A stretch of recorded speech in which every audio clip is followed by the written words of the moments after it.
This is a technological showcase set in the world of The Witcher 4. What you just saw and are going to see now is running on a standard PlayStation 5 at 60 FPS with ray tracing. So in the game, you'll be playing as Ciri, a professional monster slayer, a witcher. She explores the world and hunts down monsters for coin. The region we are in is called Kovir, and you'll get to explore it in the game. Right now, Ciri is investigating a monster, and after gathering new clues, she is heading back to a nearby village.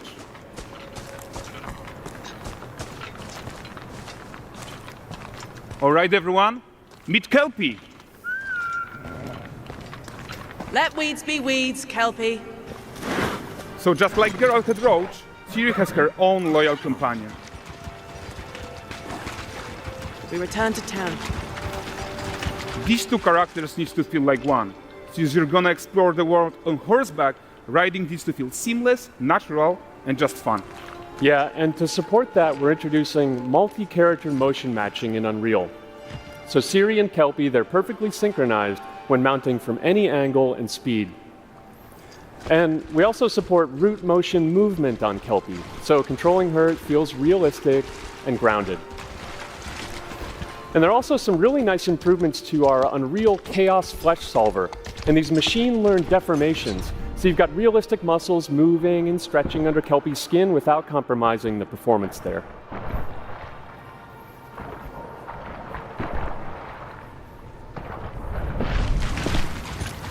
So let's leave Ciri behind for a second and talk about the world itself. So much of the Witcher world is natural, organic, especially Kovir with its dense forest and wild nature.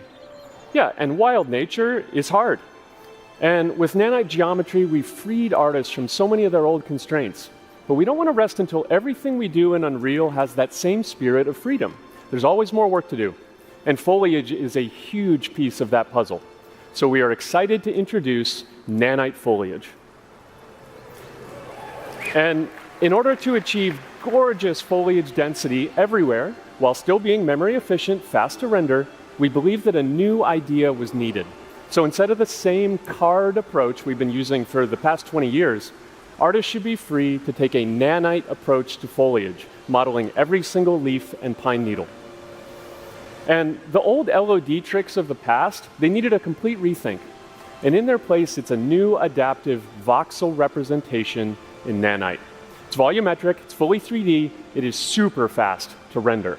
And these dense clusters of triangles turn into these cubes, which at a distance, they're no larger than a pixel, and they react to the changing light of our dynamic sun and our shadows, and they allow artists to render whatever amount of foliage is needed to achieve their vision without compromise. And no compromise means how ambitious we are when it comes to bringing our vision to life with incredible visuals. But more than that, together with Epic, we created faster way to load the world. We can now bring in more content more quickly for the smoothest possible experience as we fly down to catch up with Ciri.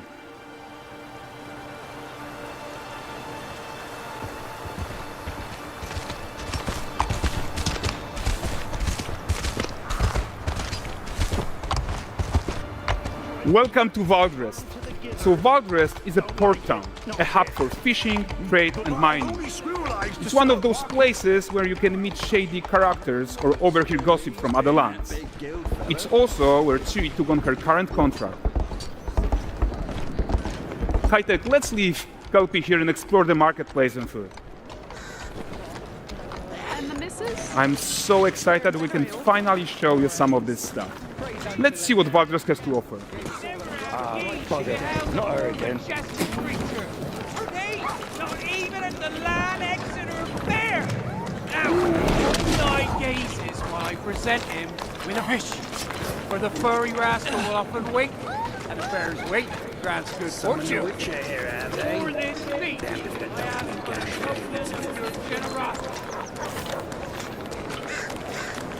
Pardon. Guys, notice how responsive the world is. Character actions directly affect what happens around you, sometimes even setting off chain reactions. Everything is working together.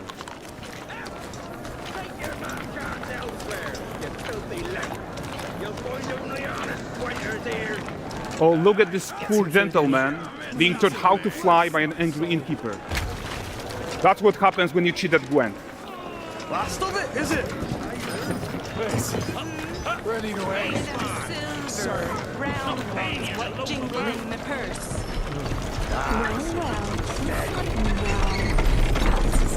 Okay, so this is the guy who gave the series quest his own. Like you probably suspect, he has his own agenda in all of this. You off your tits again, Wilfred? Get your ass up.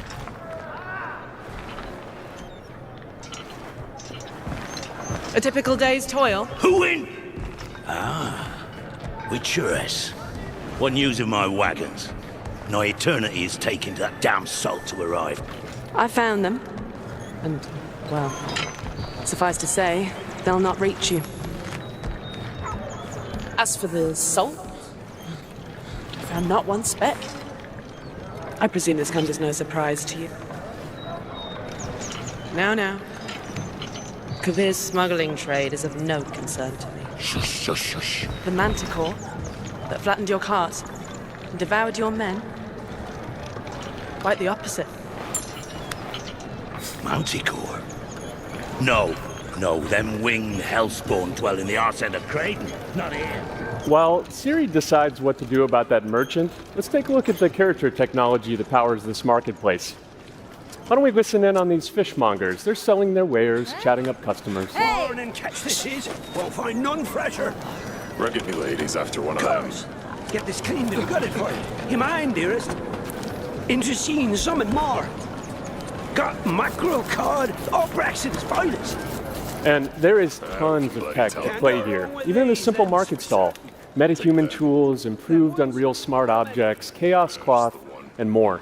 Yeah, and all of this exists to make sure that the gap in quality between Siri and NPCs is as small as possible. Sweetest. Yeah, and closing that gap, it's not just about fidelity, right, but also authenticity.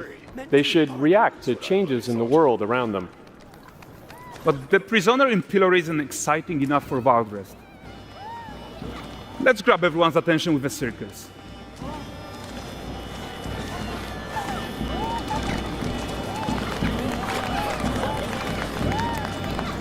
But the great performance deserves a huge crowd though. Let's crank it up.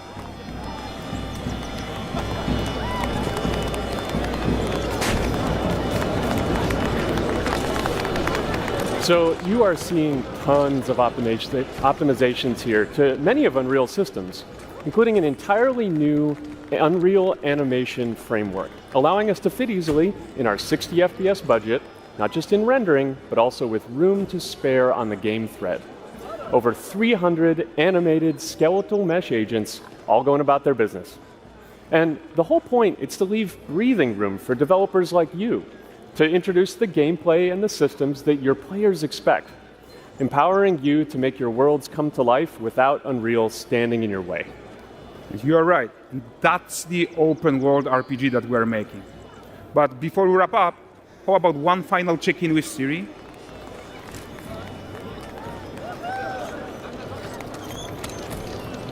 We are making this game to be the most immersive and ambitious open world Witcher game ever. And we are making this a reality thanks to our work on Unreal with the team at Epic.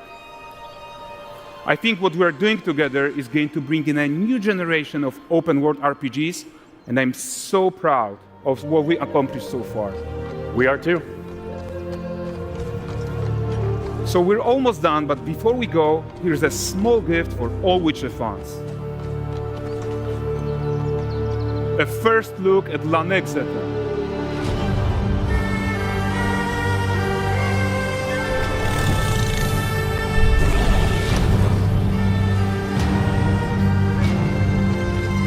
Onward, Kelpie. We've worked to do.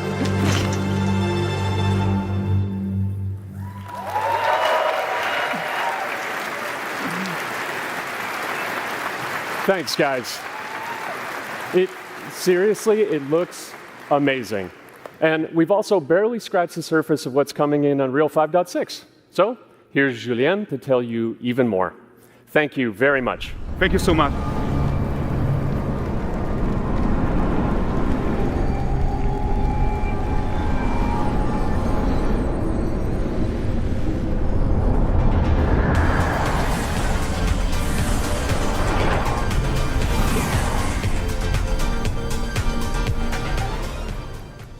Hey everyone, great to be here in Orlando. I spent a lot of time on this demo, so I'm happy to be the one to talk about what went into the 5.6 release. An open world like that was just the perfect content to focus on our main goal for the release, which was performance. We want the engine to scale to large and rich worlds. We want to preserve graphics quality. And of course, we want to deliver high frame rates that you and your players expect. So let's check it out, starting with rendering. If you all remember, when we released Nanite with UE5, it supported static geometry. Last year, we brought skinning to Nanite. And now, we're working on Nanite Foliage. The only way to have a forest that looks as good as this one is to use 3D geometry for all parts of the trees, just like we do for everything else. However, this is a crazy amount of fine geometry, so we had to rethink how trees are created and displayed. To create them, we developed Nanite assemblies. These 28 little parts that you see are all that we use to build all the spruces from the forest. They are instanced thousands of times and used like building blocks to assemble trees in different ways. And as you probably noticed with the wind effect, they even support skeletal animation, which runs on the GPU. Thanks to assembly, we greatly reduce the storage, the runtime memory, and the rendering cost. Then, to display an entire forest, the challenge was to preserve fidelity and performance from any distance. Let's check up close the level of detail we're talking about here. Lots of details. But this triangle representation is not the most efficient when far away, due to the amount of overlapping. And that's why we made an adaptive voxel representation. But in reality, you'll never see those voxels this close, since when we move the camera back, they're barely a pixel. Nanite Foliage is almost done. We are moving it to the main line as we speak, and it will be available for everyone in 5.7. Another thing I would like to share is that ray tracing and Lumen now run more than twice as fast, with no visual trade-off compared to when UE5 was released. And because of that, we can now hit 60 FPS on consoles. And finally, we rewrote the rendering pipeline to run asynchronously so you can increase the richness of your scenes even more. Now let's talk about chaos physics. For chaos cloth, we improve our cloth-to-cloth constraint solution. This removes a lot of collision evaluation when garments are piling up and interacting with each other. Even for complex setup like Series Cape, we hit a sub-millisecond budget on PS5. With Chaos Flesh, we introduce procedural muscle activations to make deformation and motion more natural. Your artist will still have control over tetrahedral simulation and train ML models that run fast in real time. We now support the baking of fluid surface data into lightweight assets to be played back at low cost. This is going to give you high-fidelity water without the performance cost of real-time fluid simulation. For animation, we work on both performance and fidelity. Here, you can see how Siri and Kelpie match up in their interaction. Well, that works no matter the angle of approach.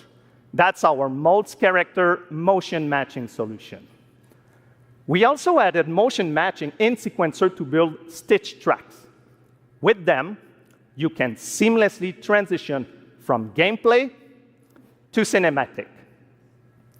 Also, we now have a secondary layer of animation driven by physics in Control Rig. We used it in Kelpie's rig to drive the mane, the tail, and the saddlebags.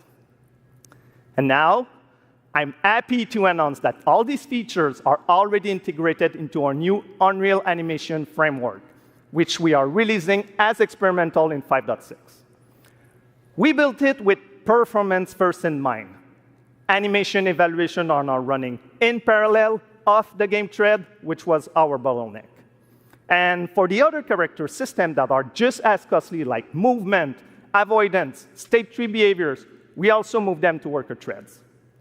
This is really going to help you create scenes that are crowded and lively. Streaming has always been a big deal regarding performance. And the three biggest improvements we made are physics state creation, which now runs async, improved runtime PCG for ground scatter on GPU, and a new FastGeo plugin to stream static geometry. And just to take a different example, in CitySample, the streaming time was cut down by 90% while moving at high speed. We focus on a lot of areas for performance in 5.6, and mobile is no exception. We work on better defaults and scalability settings for mobile and minimize the default package size. We also improve our workflows with a UI refactor of the viewport toolbar and content browser, an on-device iteration workflow, and a mobile preview solution. So there you go. Unreal Engine 5.6 is all about performance, and it's available today.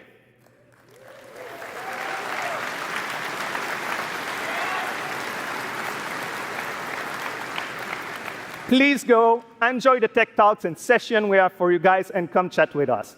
And now, please welcome Chris from the MetaHuman team. Thank you.